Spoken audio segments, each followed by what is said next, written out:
Hello, Blake Rudis here with your ON1 short clip, and today I want to show you how to use luminosity masks in a very effective way to target very small areas on your photographs.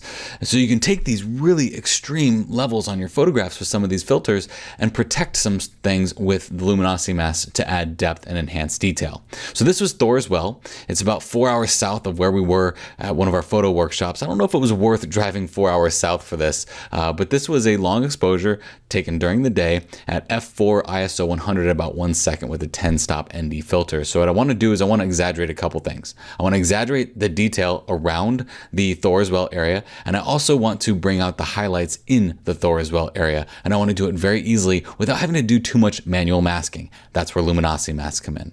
So what I'm going to do is I'm going to go to Add Filter, and the new filter I'm going to add is going to be the Dynamic Contrast filter. So what dynamic contrast allows you to do is heighten the detail in a photograph, similar to what you would see in something like tone mapping or HDR techniques. So to demonstrate how powerful luminosity masks can be, I'm going to hike up the small detail and the medium detail and make it look really garish and nasty. Okay, this is not my finished product. Don't hate me. All right, so what I'm going to do is I'm going to press the Show/Hide Mask options, and that's going to open us up with a mask. The mask is white now, so essentially everything that we did with these detail sliders is seen. So if I right click here, I can go to Create Luminosity Mask. That's going to create a luminosity mask from the luminance values in the image, basically a black mask in certain areas for the luminance values. But how do we know what it looks like? Well, if we right click here and we go to Mask View Mode, inside the mask, we right click and go to Mask View Mode, hit Grayscale. Now we can see our image in the grayscale as it's being affected by the luminance mask. So what I can see here is that anything that's white is what's going to be affected by these detail adjustments that I've done here. Well, I want it to be the opposite. So if I press the invert button, now it's the complete opposite. My highlight areas are being protected essentially from the detail work that's happening here.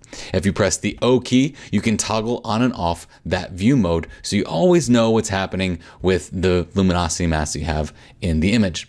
So here's a great thing too, is that now that we have this happening to our detail areas, our shadow and our midtone areas with this heightened detail, we can go ahead and lower that detail a little bit, but we can also go in and modify the highlights, shadows, whites, and blacks of just those midtone areas gaining this detail. So it's a really powerful tool or a powerful technique here. So I'll go ahead and increase that highlights up a little bit. So I'm increasing the highlights in those shadow detail areas, and I'll go ahead and drop this down in the shadow areas to add some depth to the overall image, and then maybe increase my whites here a little bit, and maybe I'll leave the blacks alone. I don't want it to get too dark.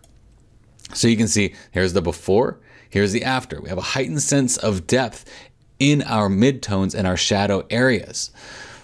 So now let's go and take this another level. Let's add a filter, and let's add a glow filter. So I'm going to hit the glow, and I'm going to do pretty much the same thing here, but I'm going to use the inverse of the mask. So it only affects the highlight areas, because this glow, I love the glow that's happening around the waves and even in the background a little bit, and also in the Thor's Well area here. So I'm going to increase the amount quite a bit here so you can really see how this works again. And again, we're going to click this plus icon for the mask. We're going to right click inside that mask and create a luminosity mask. So now when we create that luminosity mask, by pressing O, it's really only toggling those highlight areas, but it's even, if you see these lighter gray areas, it's also affecting some of our shadows and our midtones, and that's not what I want.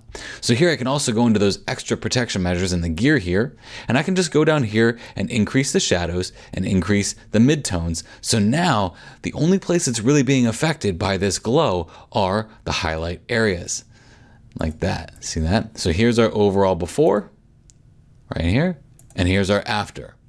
So what we've done here with this luminosity masking short clip is we've enhanced the details in our shadows and our midtones, added some more depth between those areas to darken those areas, and we also added a nice glow to only really the highlight areas of our image. Now, if this was a workflow tutorial, I'd be taking this to another level. But because this is a short clip and I just wanted to show you a really interesting fact really quickly, I'm now leaving it up to you to take things to the next level. Again, my name is Blake Rudis, and thank you for watching this ON1 short clip.